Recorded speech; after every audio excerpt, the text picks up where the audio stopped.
staying on LN 24/7. This is Politics Now. My name is Morno Balagobo. It's the Christmas season and, of course, rounding up the year. And it's only proper that on the show we get to review all that has happened in the course of the year 2024. And last time on the show, we reviewed Tinubu's media chat. And this time around, we'll focus on insecurity because there's just been recent developments that we cannot just pretend as if nothing is happening. We've got to talk about them. That is why today on the show, our focus will be on national security. Let's give you a run-on of our talking points.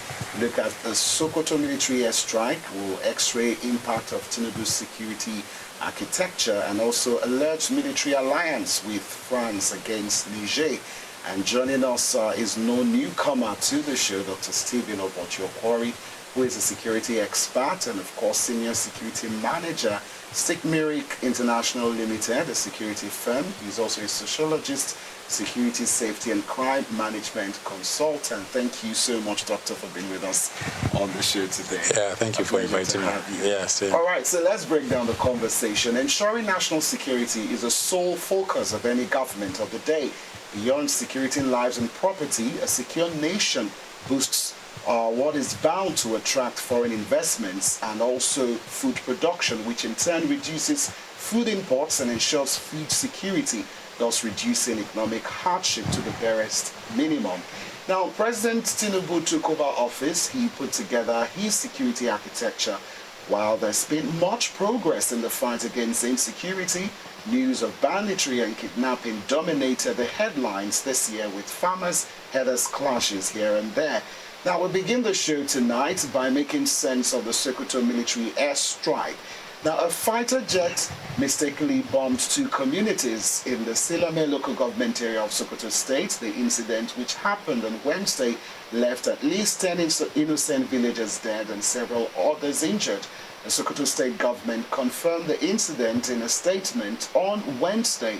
The press secretary to the state governor, Abubakar Bawa, said he visited the two communities that were bombed by the military fighter jets.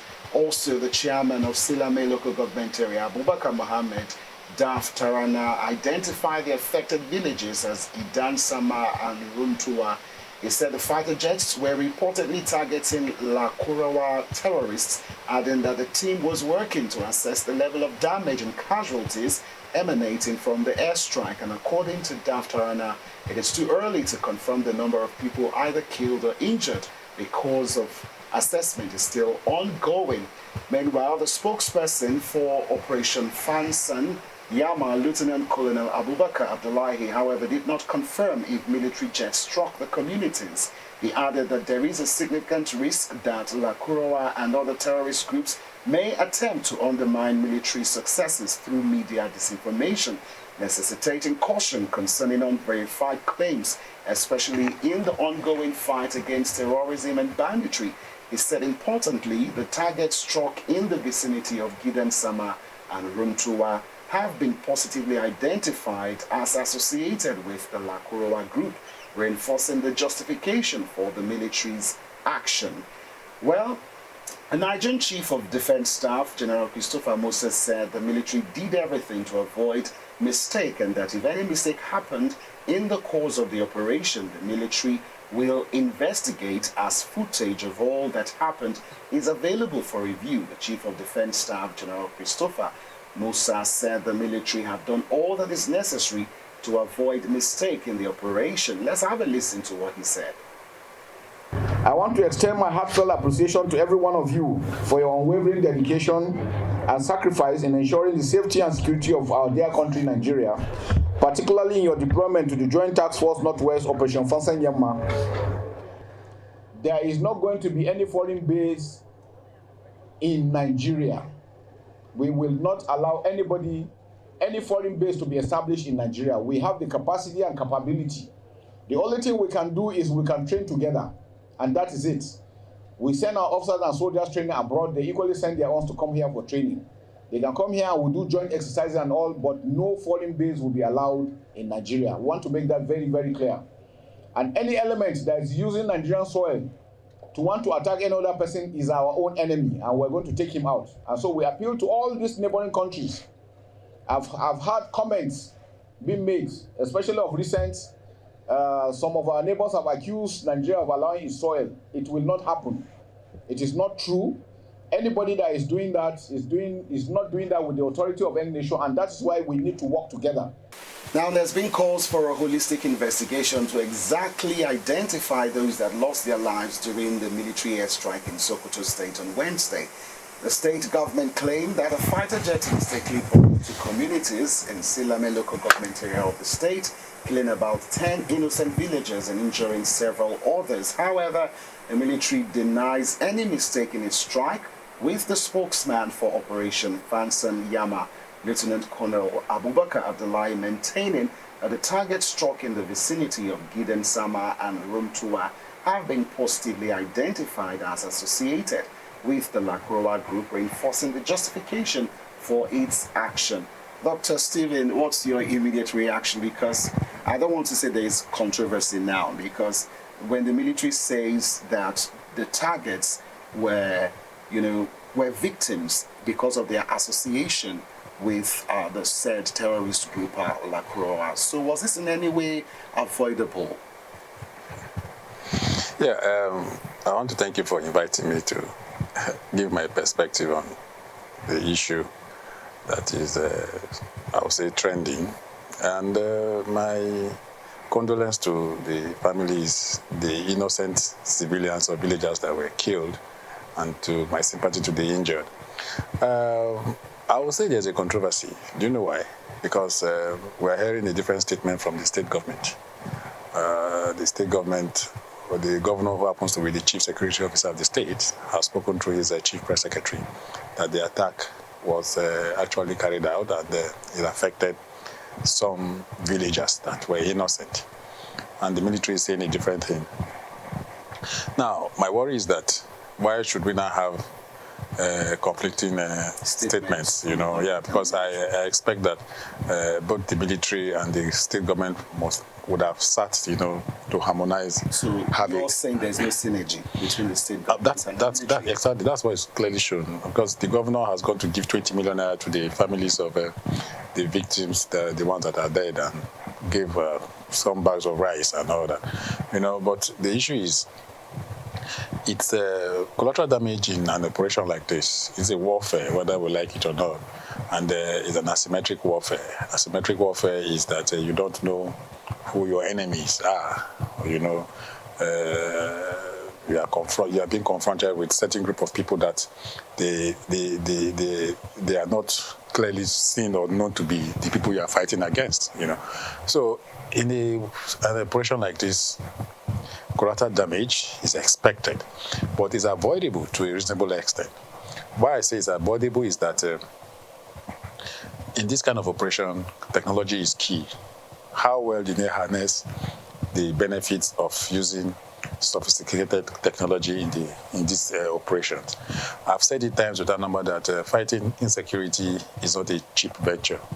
This security is not cheap. We must have to invest a lot of resources in the fight against insecurity.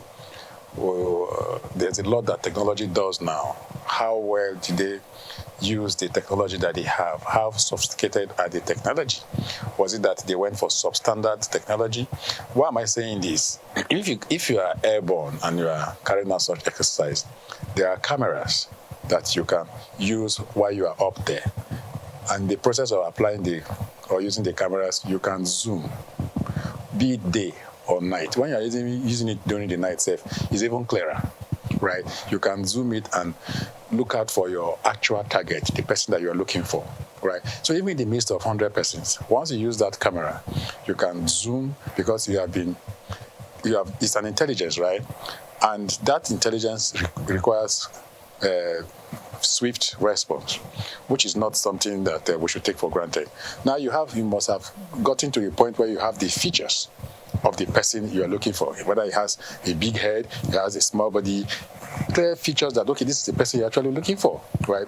Meaning that you have done the information that you gathered, you have actually processed that information, that it has now become intelligence, So by carrying out this exercise, I expected that the technology that they would have used would have been able to pick out whoever they were looking for, be it the commander of the Lakurawa that we currently have in Nigeria or whoever they were looking for.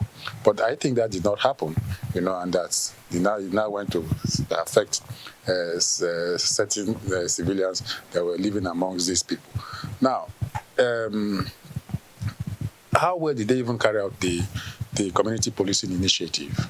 They would have, found a way, come disguised. They would have done their ground operations. Well, the military is saying that the fact that these people have associated with these terrorists, so Yes.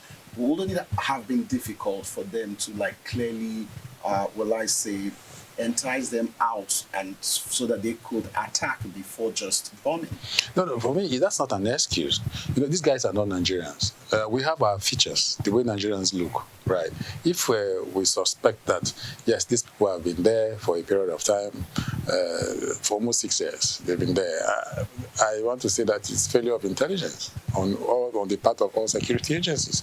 They are not Nigerians. What did the intelligence unit of the Nigerian Immigration Service do? What did they do? What did the intelligence of the Nigerian police, what did they do? Because we are talking about internal crime here. Whether it's a terrorist group or whatever, it is happening within the shores of the country. It's the responsibility of the police.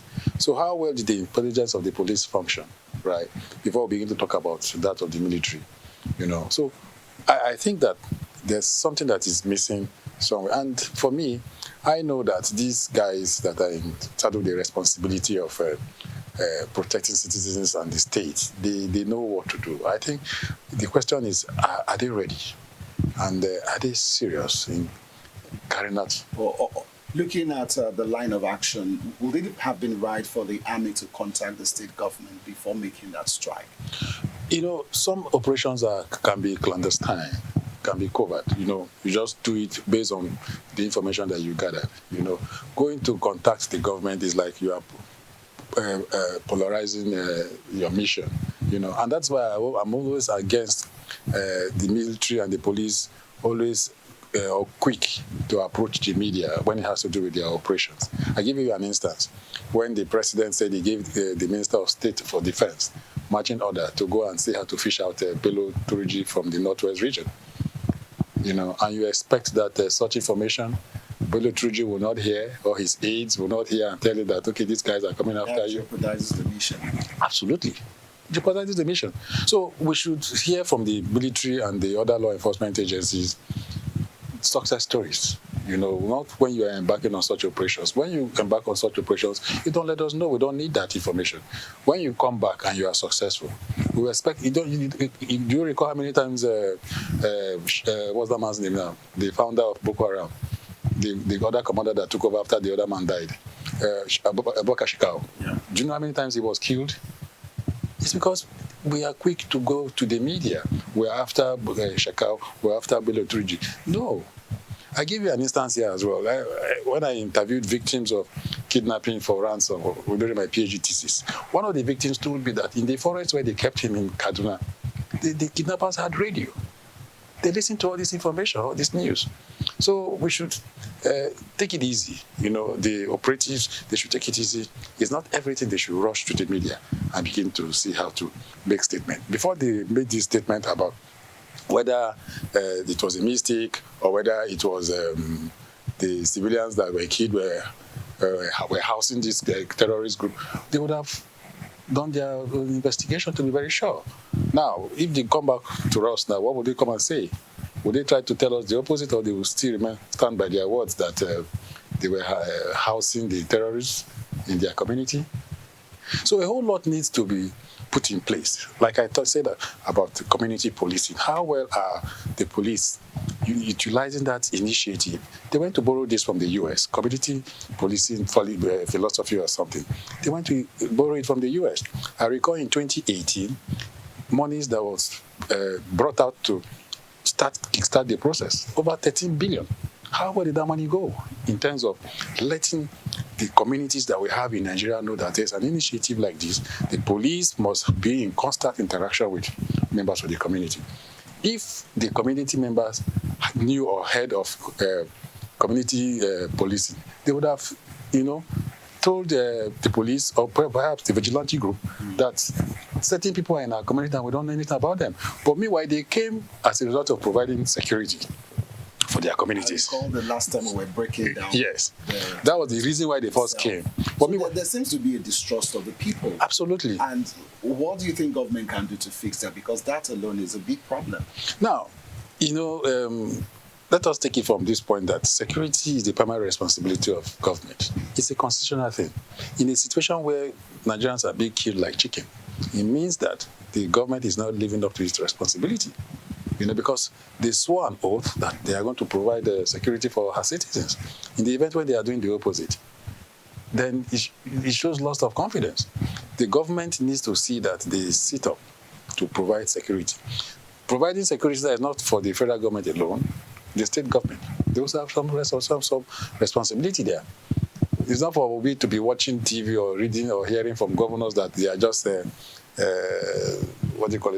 logistics or whatever, that they are not chief security officers of their state. They are chief security officers of their state. They call for the state security council meeting, where you have commissioners of police, heads of civil defense and immigration and brigades commanders or GOCs in their states. They come for security meeting. So that means, aside the military, the state governor of Sokoto himself should have had that particular issue on their check to some extent exactly. for the intervention of the military. Absolutely. So it goes to show that the governor is not even living up to his expectation or responsibility. Because as the chief security officer of your state, that you have the power, the capacity to call for state security council meeting with all these names of people that I have mentioned or agencies or security agencies I have mentioned, then why are you telling us that you are not the chief security officer of your state? So you see, I think that sometimes politicians, they just aspire to get into office. But are they deliberate? Are they intentional about what they want to come and do, or the services they want to come and render? It's not everything that has to do with politics. So now they're talking about probe, and the chief of defense was talking about review. What is there to be reviewed in this case now when they have both spoken? I'm telling you. What new information do you think needs to come to light regarding this issue? Yeah, I don't think it's an issue where they should start trading blames. I don't think it's the right thing to do now.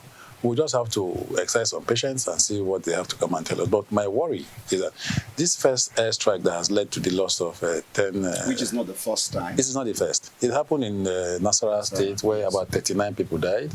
It happened in Tinubu, in Kaduna. Well, the figures say up to now we have not been able to... The government is saying something and the villagers are saying something. The figure is over 100 that died. In same Bruno, over 100 died, So we have been saying this. Why are we caught up in this error, mistake? But we've never seen this mistake or error when bandits or terrorists gather to pray. Like this year, after the Ramadan fast, bandits, clearly, gathered somewhere, a prayer ground in Zamfara. Different arms and ammunitions and all that. And they were not attacked. They were not attacked. No drone went there. No Air Force plane went there. They succeeded in praying and they dispersed. So what are we saying? How would you want to build the confidence of Nigerians when innocent people are killed? Then the criminals that are supposed to be killed carry out their activities. We have seen where bandits celebrate weddings, marriages of their own, gathered, drinking, shooting guns, and all that. We see all this on the social media. And you think they are happening outside the shores of this country? No, they are happening right here. So we need to give it a clear demarcation. When we are after these criminals, let us know that we're after the criminals. It is not when you're after one criminal, and at the end of the day, people are just killed like that.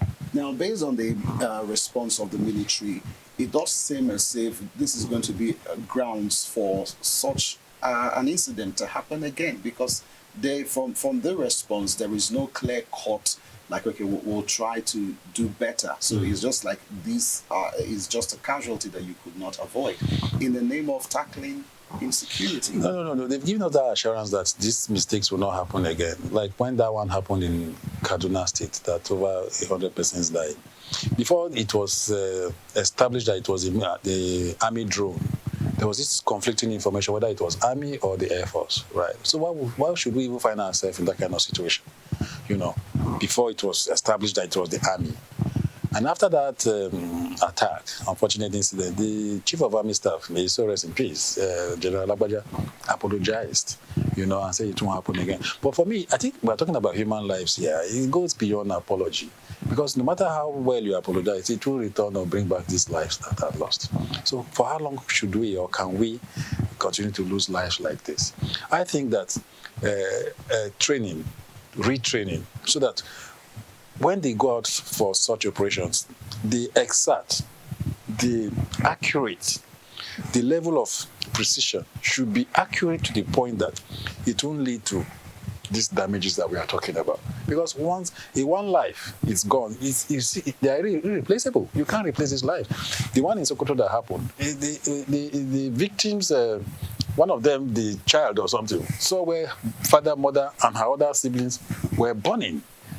So imagine that state, how it will affect such a child's psychology. A country that is supposed to provide security for her citizens, we are seeing this, right? So I think a whole lot needs to be done. One of the issues that I know is that our over-reliance or dependence on defense military equipment is on the foreign land is also a challenge. We don't produce these things here. In the event where we go and procure them, those people that we bought from, they should come teach you, train our personnel on how to embark on such operations so that these things can be avoidable. All right. Now, let's move away from the military airstrike and into a more broader conversation on security in Nigeria. Now, President Bola Ahmed Tinubu has stated that he will not investigate Nigeria's security chief. Speaking during the media chat with journalists on Monday, Tinubu expressed confidence in their efforts, emphasizing the importance of respecting the institution and responding to the question on if he will be probing security chiefs on the prevalent insecurity in Nigeria. He said, "I'm not probing any service chief. You cannot disrespect the institution because of the threat of a probe. And you cannot fight this war without investment in technology, in weaponry."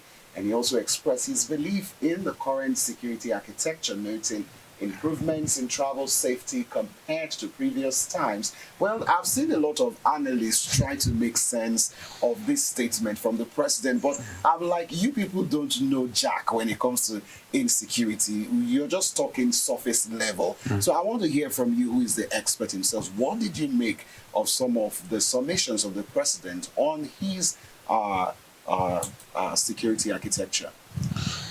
Now, Section 88, 89 of our Constitution, Nigerian Constitution as amended, talks about the National Assembly carrying oversight functions and also trying to look at the books, of agencies of government in the event where budgetary allocations are applied, And that Section 88, 89 did not exempt the military. You understand? It did not exempt the military. But unfortunately, this has been a practice right from the military era to date. It is seen as misnomer to investigate military and other law enforcement agencies' expenditure. Right? But if you ask me my own candid opinion, we have seen situations where substandard equipment and other military hardwares were imported into this country. There was a period that we saw fake bullets in this country. Now, the budgetary allocation... Can you be specific to tell us the administration? They are no longer empowered, most definitely. So I think you can tell us that. As a journalist, you go and do your check, and so that you... No, you're my source, so you have to give me the response I'm looking for. I don't want to begin to mention names, right? Because there were a period where fake bullets were also imported, into this country. I will not come as a professional, I will not come and say what is not there or what did not happen. You have seen where soldiers... Well, have you seen this trend continue past that time up till now? No. There's an improvement. There's an improvement. This trend was there before, during the era of the peak of insurgency, terrorism. But from 2015 to date, there seems to be a lot of improvement. It means that a lot has changed in that regard. Now, I said it has been a practice right from the military era where it is misnomer to begin to look at the records or books of security agencies, And for me, I think the times have changed. I understand that outside the shores of this country, people that are serving in the military or the police, they make more money or they become richer when they exit service. They don't make money while they are in service, right? When they exit service, either retiring or voluntary retirement and all that, they become military consultants, security consultants, military contractors and all that. And they begin to bring their wealth of experience to play, and all. That is when they begin to make money. They don't make money when serving. But this side of the world, they make money while in service. So it goes to show that something is wrong. Why are they making money while in service? Right? And it goes to show, we begin to ask questions that the budgetary allocation, are the monies when disbursed, are they judiciously used for the purpose? That's a question that we need to ask, and we deserve answers. We saw in this... So that word probe that was used for the president, it's not really a bad word in the light of which he said it was. There's nothing wrong with asking questions. Yes. The National Assembly, they have their constitutional right to carry out oversight functions. But how effective are these oversight functions when they embark on this function? We saw in this country where after bandits attacked Kuje prison, no functional CCTV camera. Are you saying we should not ask questions because they are security agencies? In a custodial center like that, where high-profile criminals are kept. But if the president is saying he doesn't want to ask questions, how will the National Assembly, who most people feel is a rubber stamp assembly, ask that particular question? Do you think that is a good precedent on the part of the president to set for those in the National Assembly? I asked you a question here. Are we serious? Are we ready? Now, if this has been the norm or the practice, as a commander-in-chief, right? I think for me, then how do we now talk about accountability, right? How would you now talk about M&E, monitoring and evaluation? How do we now begin to put that in place? How do we now talk about transparency in the system? Are we doing what is expected of us as a country? Are we doing what is expected of us as security agents and agencies? If I have in a budget that we are going to buy 300 million bullets, 350 million bullets, that's what the police uses annually in this country. 350 million bullets. The military uses 200 million bullets annually in this country. And the bullet goes for $2 because we don't even produce these things here. And in the budget, it is 350 million bullets. And the police now goes to get 150 million bullets. What happens to the balance? We need to ask questions. And in asking the question, I just want to ask you this as a security expert. When budget is being presented to the president by the Economic and Budget Planning Committee, is there like a requisition that validates the amount that is being allocated for security?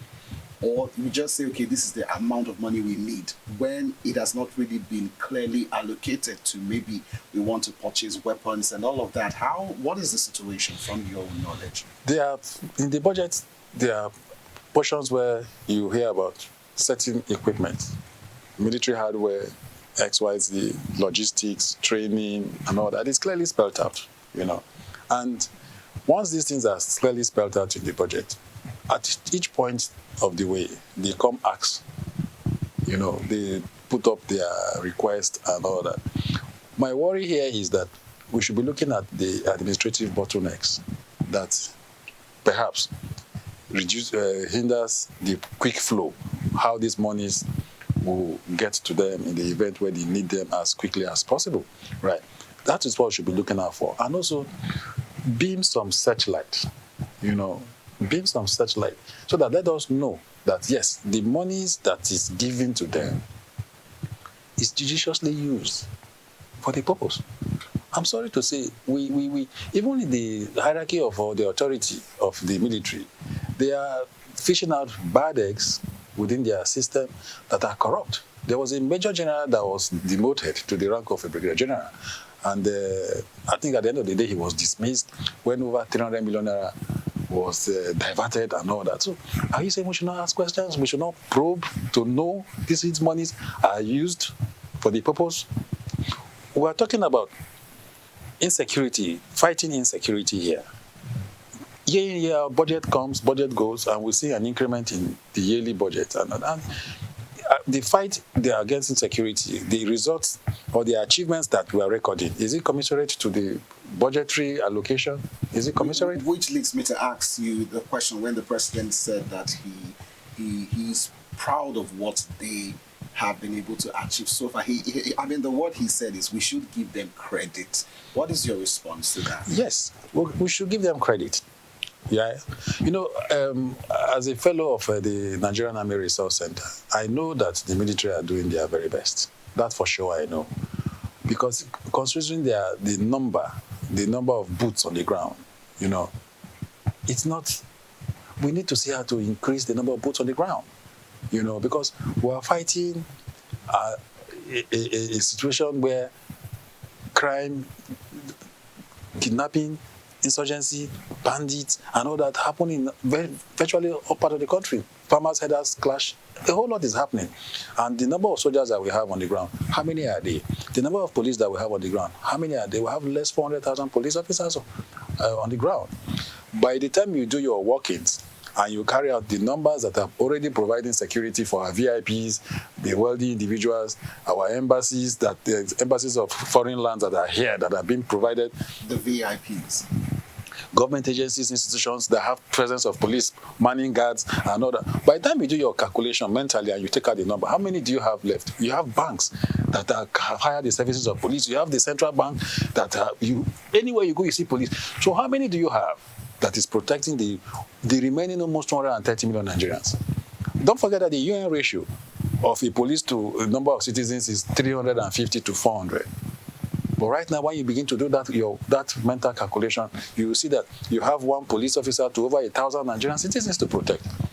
And we're talking about... That's insane. It's insane. And we're talking about this. The UN ratio is about a society that is even a bit calmer than what we're experiencing here. Nigeria is, whether we like it or not, we have a hostile society where in the event you are scared of moving from one location to another location.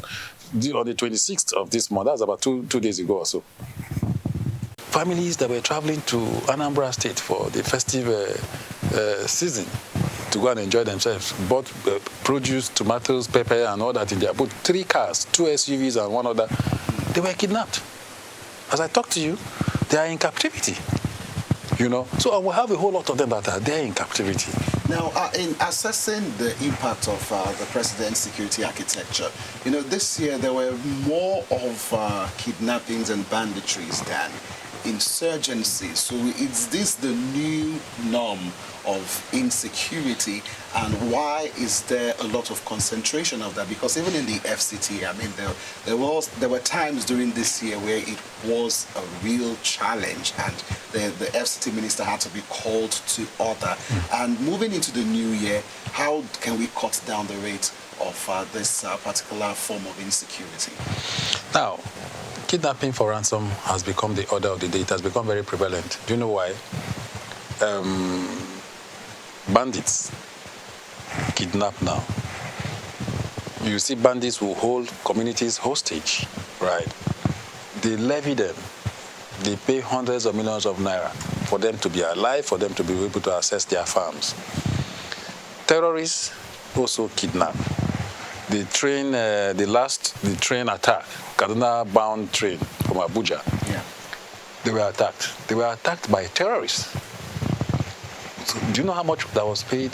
Allegedly, about 6 billion was paid to the terrorists that kidnapped the victims of that train. From the federal government?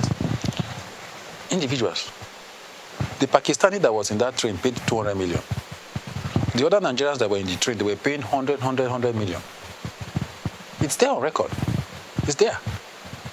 So, terrorists now kidnap, bandits kidnap, kidnappers that are into the venture of kidnapping also kidnap. Armed robbers no longer go to the road to wait because of the innovative banking technology where people no longer travel with cash. Cashless society. Cashless, they travel with their cards. So in the event where you travel with your card and you are picked, that card must definitely vomit the money, you know. So now that's what has given rise to increase in kidnapping or ransom activities in the country right now. The last, the report that the NBS, National Bureau of Statistics, released, that 2.23 trillion was paid as ransom from May last year to April this year. That record is absolutely correct. Very correct. Nigerians are paying heavily for ransom.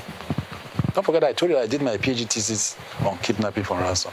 A lot of victims that I interviewed, about 50 of them, they all paid ransom, different amount. And the worst that the National Assembly could do, or the best they could do, was to criminalize ransom payment. How will you not begin to criminalize ransom payment rather than looking at how you can amend the law that when kidnappers are picked, no matter the level of their participation, certain punishment should be melted. We have seen in Afghanistan, once you kidnap, they kill you and they take you to a public square, just like the Unity Fountain that we have here. That's where they go to hang your dead body as a kidnapper. So people will pass and say, oh, that guy, you know, how many of them have we? I've not said that we should borrow that kind of, but let us see that the punishment of a kidnapper is more than the reward. Right? It should be more than the reward. We have the crime triangle here, where you talk about the desire and ability. We talk about the opportunity, and we talk about the reward. A kidnapper nurses the intention, the desire to go and commit acts of kidnapping. You and I can't stop that desire to go and commit. He has the ability because he has the weapon. He has everything that he needs to go and carry out those acts of kidnapping. The opportunity is also there because we have a lot of ungoverned spaces. We don't have security presence in most of our communities. So he has the opportunity to strike. At the end of the day, he gets his reward by getting paid after negotiation. So the only thing that our government or security agency needs to do in the one we're talking about, the crime triangle now, is that the kidnappers shouldn't have that opportunity. The moment he doesn't get the opportunity to strike, he won't get the reward. So what are we doing? What are we putting in place? How strategically or tactically are we putting these solutions or measures in place to see that criminals don't have the opportunity? Now, talking about the opportunity of reward, you talked about technology. Now, this security architecture of this government, what have they done with technology such that once a kidnapper gets a reward, it can be traced? Because the person is alive to tell the story. So what account number was that money deposited into?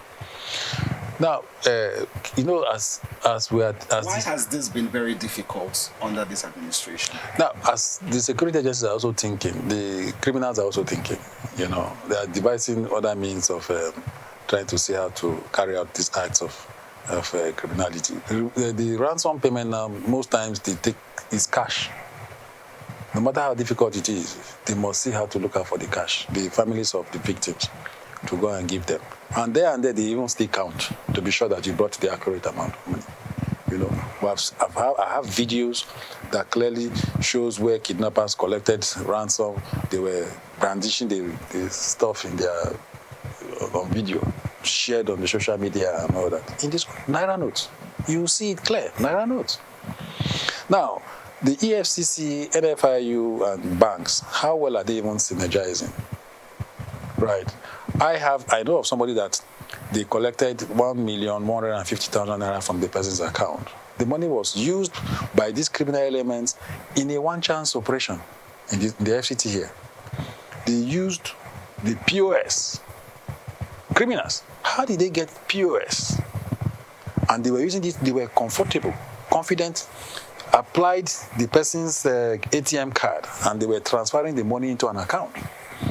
So are you saying that there are no avenues where before you are assigned a POS, certain information about you, your BVN and your NIM and all that should be taken into consideration before you are applied or given a POS? I think that's now a reality because I recall the CBN asking the CAC to ensure that anyone who is into that line of business should get registered. No, you see, that's my worry.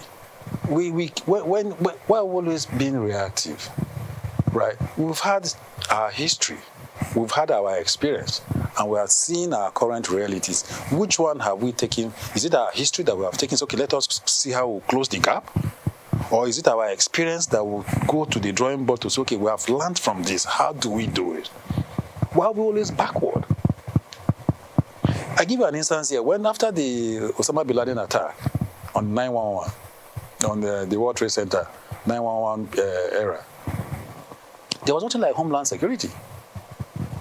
But the government of George W. Bush, after that attack, said, no, let us put up something and see that this thing doesn't reoccur. And they are doing well. So when we see these issues, and these issues are issues that can be tackled, addressed, and we are looking at it as it's a rocket science, it is not. It's disappointing for somebody to use a POS, transfer money from somebody's account, and it cannot be traced. So it goes to show how serious we are. Is it that it cannot be traced, or the political will to fish those criminals are not there? So what are they telling us? When you have refused to do it? Well, I mean, it's a shame. No, seriously. Now, the use of technology is key. It's very key. Banks, terrorist sponsors send monies electronically from one account to another account. It is now left for NFIU agency, the EFCC and banks to be able to establish that these funds that has left this account to this account is for terror financing. How do you establish that? NFIU uses their radar to look at it. Okay, these funds. But now these criminals have become aware. They are not even transferring these funds electronically anymore. They collect these funds raw cash. Now, and they used to expand their network and suspend themselves. Yes. Is the cash ought to have a code, like a secret number. So are we not going to graduate to that level whereby even though it's still physical cash, you can still trace the source of the money? No. When the National Assembly has already caused a barrier to it, do you know why? They have amended the Terrorism Act that if ransom is paid by families of victims and it's established that they paid ransom, they will go to jail. So how many families will be willing to go and tell the police or NFIU that we are going to pay ransom, this is the amount we are going to take to pay ransom, when you have already stated it in the law that if they pay ransom, they will go to jail? You don't understand what I'm saying? They have decided to put the cart before the horse. Rather than addressing the issues that will stop kidnapping, they are going to bring stringent laws. It's not helping us. Look at the report from MBS, 2.23 trillion. Nigerians are paying, but these are just some reported cases. Some of them are, if they kidnap anybody and the families go to pay ransom, as you go to the report, the police to domesticate the kidnapping event or incident, you dare not put in your statement that you paid ransom. So as we move to 2025, what do you think should change in terms of this architecture that is on ground operating to tackle the issue of insecurity? As you're well aware of course, the budget for 2025 security takes a large chunk with significant increase from that of 2024. So what else does this government need to put in place to tackle insecurity in the country? Now, I was privileged to look at the current administration's manifesto. That's President Bola Ahmed Tinubu manifesto before he became president. A whole lot is contained in that manifesto that if we apply them, it will go a long way. He talked about improving communication gadgets and aerial surveillance equipment. He talked about that. We're talking about innocent people being killed. If we applied that part of that his manifesto, improving aerial surveillance equipment, they would have been able to identify that these guys were innocent people, right? How well have they applied that part of the manifesto? He talked about improved or increased border patrol and all that. How well have they applied that? If they have applied that very well, I don't think these Lakurawa terrorists would have found their way from Mali, all the way from Mali through Niger into Nigeria. So, is it that they put up this manifesto just to see how to win the hearts and minds of people that are coming to ask for their votes? And when they get in there, the manifesto is kept by the corner and they begin to do something different. I think that if we do what is right, monies for budgets, poverty is reduced. A lot of this is a result of poverty, unemployment. The Lakurawa group in Sokoto there, in Kebbi, they were luring youths to come join their fold, to the tune of about $1 million. Where did they get these funds from? Money collected as ransom. They used to induce these boys to come join their fold. And you are seated somewhere, you cannot afford the basic survival needs. Food, shelter, clothing, even water. And somebody comes to give you $1 million and you tell me that they will not jump at it. You know, talking about reducing poverty, the president talked about reducing inflation to 15%. And I have spoken with economics. They said it is possible, but another thing is, how do you do the maths from 34 that we are at now to 15%? Because that also, you know, is a whole lot of challenge, you know, in terms of how it affects insecurity. So just like you have said, if that can be tackled, definitely the burden will reduce in terms of the insecurity. All right, we're still discussing national security and reviewing the impact of Tinubu's security architecture. We'll go on a quick break, and when we come back, we'll touch down on our last talking point, which has to do with alleged military alliance with France. There's a whole lot of conversation about that and how it pertains to national security. And Dr. Stephen will be back with us to break it down. And stay with us. What makes the political system what it is today? What are the recurring issues? Order. The tussle for power. An extremely problematic area. The tension. The instability of the system. Join Ellen 24/7 as we take you inside the local and international political arena in the world of politics. Apologize for saying that I was corrupt. I'm not here to call out his lies. Everybody knows he's a liar. Watch politics now on Ellen 24/7. Don't miss Politics Now on Ellen 24/7.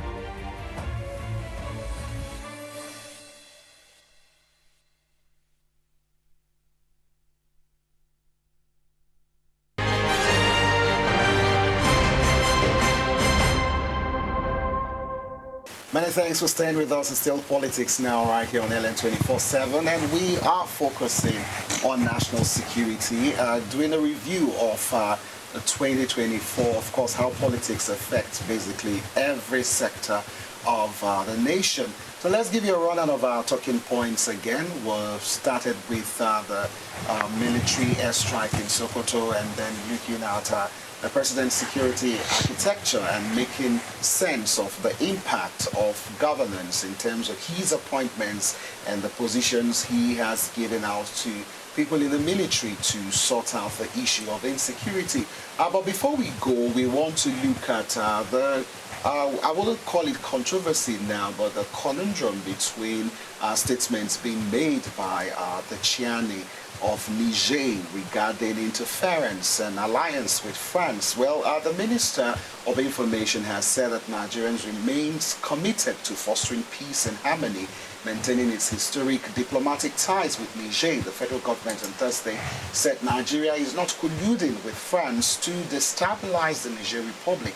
The Minister of Information, Mohammed Idris, made the rebuttal in a statement amid claims by Niger Republic's military leader, General Abdurrahman Tchianne, that Nigeria was working with France against his country. And Idris emphasized that President Bola Tinubu, in his capacity as the chairman of ECOWAS, has maintained an open-door policy towards re-engaging Niger despite the military coup that disrupted democratic governance in the country. And according to the minister, Nigeria remains committed to fostering peace and harmony and maintaining its history. And guess who has weighed in support of Nigeria? ECOWAS has said it is solidly behind Nigeria and other member states being accused of, by Niger rather, of sponsoring terrorist attacks against it. The Niger Republic had accused Nigeria and other ECOWAS members of colluding with France to destabilize the country. Well, the trades are also in favor of the narrative that the federal government is pushing, despite that video clip of the general, Tchianne, making that allegation. Now, as a security expert, of course, I know you have inside sources. So what is your take on this? Of course, this narrative is gaining grounds that this is not true. There is no base whatsoever in Borno State. Yeah, what do you expect from the head of the military junta? They exited France from Niger, Of course, you're aware that France had a military base in Niger. And of course, they colonized Niger and all that. So it was high time for them to ask their colonial masters to vacate, And at the end of it all, Nigeria, that happens to be their, elder brother, they are seeing President Bola Ahmed Tinubu now fraternizing with the France president, And the last official visit, was it official or whatever visit? It was a royal welcome. We saw the clips. That France extended to President Bola Ahmed Tinubu and his family. I think it's a way to see how to get to France, to Niger. Now we have left your country, and let us see how we do some stuff with Nigeria. But for me, just the way the Minister of Information said, what do we stand to gain if we go to form an alliance or a synergy with France to see how to destabilize Niger? The fact is, there's no difference between Niger and Nigeria. When you look at states that are bordered Niger, they share same religion, same name, same, I would say, culture in a way, and all that. So we have even carried the rail system from here into Niger, where Nigeria also supplies. The loss that they start to benefit from. Yes, Nigeria also supplies Niger power and all that. So I don't think that statement carries any weight. It's just a mere statement that the man, I think he wants to see how to just have some media. But some people are saying there could be like a little form of truth in what he's saying for him to make that kind of statement. Truth? It depends on how he's getting his intelligence report, right? Perhaps, do you think if there was any plan, this definitely, shuts it down? If there was any plan by France to actually have something to do with Nigeria in terms of maybe military alliance, do you think this shuts it down totally? Or you may just wake up tomorrow and just hear another thing? Why will it shut it down? As we are talking here, a whole lot is happening in this country in regards to insecurity. And don't take away the fact that we don't need some foreign assistance, right? If there are ways that France can come in to see how to assist our country in the area of training and some kind of support in the area of defense military equipment and all that. So because of the statement that is coming from the head of military junta in Niger, then we will now begin to see that we will not take that. No. Everybody has his own sovereignty, They are doing their own there in their country. It's not for him to come and dictate for us what to do in our country. Nigeria is blessed, and I think that there's need for us to see how to harness those blessings that God has blessed us with. Nigeria is not a small country. We have the capacity to do a lot if we are a serious nation. Otherwise, a country as small as Niger is coming to interfere or say something against our country. It goes to show that it's the level that we have placed ourselves, right? If we have placed ourselves on the pedestal where we're supposed to be based on the available resources that we have, Niger is not up to a state. The military force in Niger is about 14,000. It's a small country. So what guts does the head of the military junta has to come and begin to question our relationship with a country that we feel that we can do something together for the benefit of our state? So this definitely is just a ruse and nothing significant. No, I don't think. Attributed. I don't think so. And they are also making a mistake. They still the head of juntas of Burkina Faso, Mali, and Niger. They are still part of ECOWAS. They still fall within the ECOWAS sub-region. Well, they've given January deadlines. Exactly, yeah. But ECOWAS was formed during military reign. General Yakubu Gowon. They were all in the military when they formed ECOWAS. So what stops them from... does ECOWAS mean that you must have a democratically elected government? Now, for me, I think that ECOWAS are trying to be a judge in their case, right? You are not fulfilling the constitutional responsibility of why you are governing your country. You are not providing the dividends of democracy in your country. Your economic has collapsed and all that. And you come to ECOWAS and you sit there. And meanwhile, you are failing your responsibilities. And ECOWAS is giving you some sort of backing. It's not obtainable. It's not done anywhere. So you expect the citizens to react, So what I think is that, or my advice is that, we need ECOWAS. We need these countries. Now, as I speak to you, the issues when it has to do with terrorism has increased drastically in Burkina Faso. Within the ECOWAS sub-region, Burkina Faso now is the highest country that harbors terrorists. So all these things, at the end of the day, it will affect us as a sub-region. Terrorism is a global phenomenon. An attack on a country is an attack on the sub-region, So I think that there's need for the fact that they are military. It doesn't make any difference, in terms of doing certain things, certain policies and all that will be for the benefits of both countries or the countries that are within this ECOWAS sub-region. So the role that they need to play as a country, that's Niger now. Don't forget that Niger is also part of the multinational joint task force that is fighting Boko Haram around that region. Chad is also part of it, and Cameroon and Benin Republic. Perhaps they are afraid that because of France's relationship with President Tinubu, that could be jeopardized. Are they saying that because they asked for France to leave their country, then our own president should begin to make enemies with France? It's not done anywhere, So I think that there's need for them to say how to synergize, not to begin to make statements that will further divide or widen the gap between what we need to do together, in terms of some bilateral terms that applies. Because why would we take a train rail from here up to Niger? That's the question that everyone is asking. And why would the history of bilateral relationship? Exactly.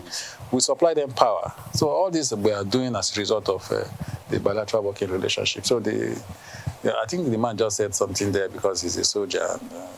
And they have those powers to make those kind of statements.